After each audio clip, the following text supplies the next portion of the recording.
I'd start off with focaccia because obviously bread's a big part of everyone's diet, and I thought it might be a struggle for some people to get it, and there's so many few ingredients in this recipe, so it's quite a nice one. So running left to right, we've got 6 tablespoons of olive oil, and then in the next dish is 1 clove of garlic and about 3 sprigs of rosemary. Then in the middle we've got 7 grams of dried yeast. You can use fresh, whatever you've got really. Then the next one is 3 tablespoons of olive oil, then about a good pinch of sea salt, and then in the bowl at the back, 300 grams of strong white flour.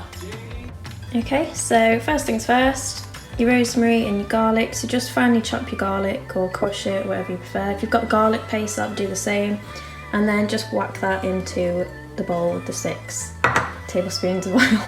Okay, so in there now you've got your 6 tablespoons of olive oil, your rosemary and your garlic, so just give it a little stir, and then we're just going to let that infuse whilst we make the dough. Okay, so in here I've just put the yeast in with the flour, so just give it a stir. Hard to do with one hand.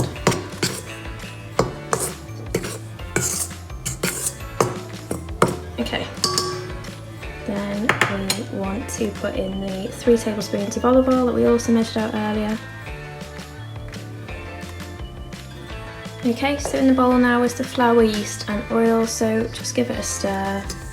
Don't worry if the oil goes a little bit lumpy in the flour, because it'll get rubbed in after anyway.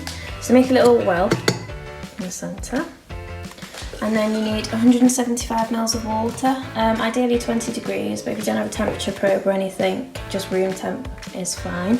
But don't put hot water in, as that'll kill the yeast. Okay, so just gradually add that.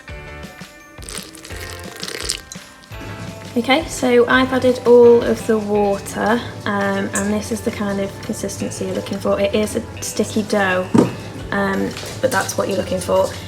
If you feel like it's a little bit dry, just add a little bit more water, it's absolutely fine, and just let it incorporate that way.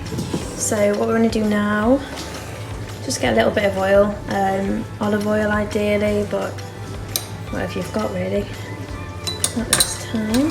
Get that on there, and then just rub it all over your worktop. Put that on there. Okay, and then this is where you're going to knead. So it's going to be a bit difficult for me with the one hand, but basically we want to stretch the gluten, so as much energy as you can.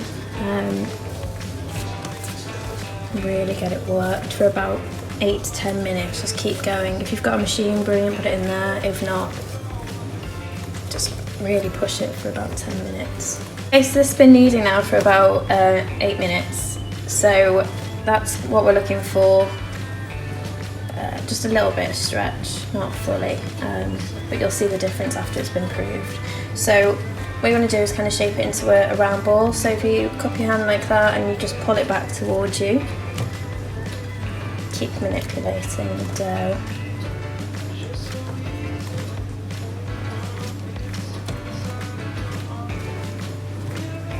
And it with a nice little ball.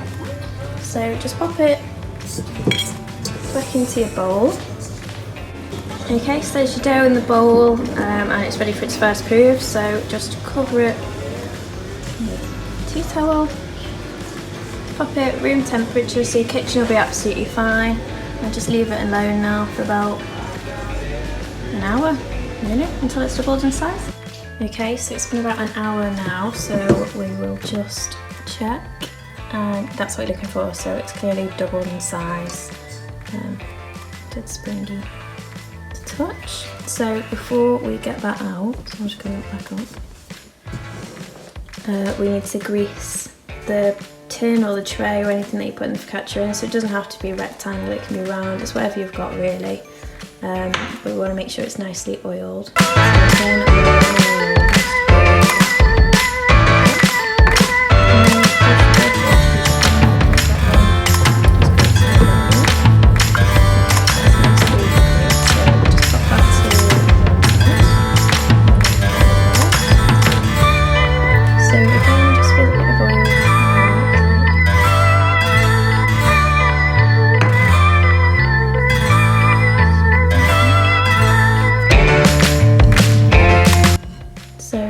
to do is basically knock it down firstly,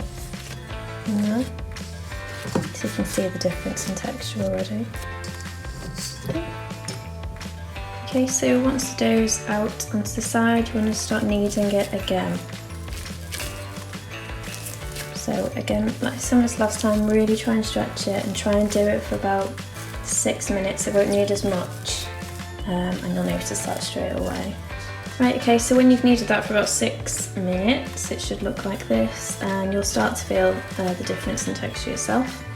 So just get it into a rough circle or square, whatever. Okay, so as you can see, it's just spread out nice and evenly. So all we're going to do now is just cover it again with a tea towel and leave it for about half an hour. Okay, so it's been about half an hour, and as you can see, it's already improved a little bit. So what I like to do now is just get like a wooden spoon or anything round at the end. So dip it into the oil we did earlier with the rosemary and garlic, and then just poke it. Okay, so as you can see, I've poked random holes all over. So what I've done is I've pulled out a few of the rosemary leaves from the oil, and what I'll do is just basically sit them throughout. Okay, so dotted the rosemary randomly around. So what you want to do now with the oil is just drizzle it over the whole thing. Put about half the amount of oil over the focaccia at this point. Okay, so I've put the oil over it now, so it's going into it for its last proof, so last 15-20 minutes now under the tea towel, and I'm going to put it in the oven. So at this point you need to preheat your oven to about 200 degrees if it's fan, if it's not fan, 220. Okay, so this is the focaccia after another 20 minutes proving, so you can see the difference, and what you're really looking for is kind of these little cracks, just to start showing throughout. That means it's ready to go in the oven. So again with the oil from before, we just want to cover that all over and leave about a tablespoon left in the bowl, but the rest needs to go in the focaccia. Okay, so covered it again in the oil. It will look a bit oily, but as it cooks it does soak down, and that's what will help give it the flavour that we're looking for. So what we need to do now is with the salt that we had from earlier, is just sprinkle that over. Obviously if you're not a fan of salt, don't put as much on, but you do need a little bit, otherwise it'll be quite bland because we haven't seasoned the dough. Okay, so as soon as that's on and sprinkled over, just pop it in the oven for about 20 minutes or until it's golden brown.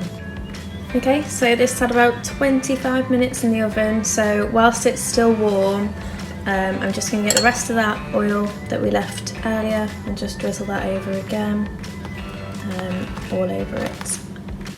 Okay, so drizzled all the oil over, so there's nothing left, so it's literally now just waiting for that to cool a little bit before removing it from the tray.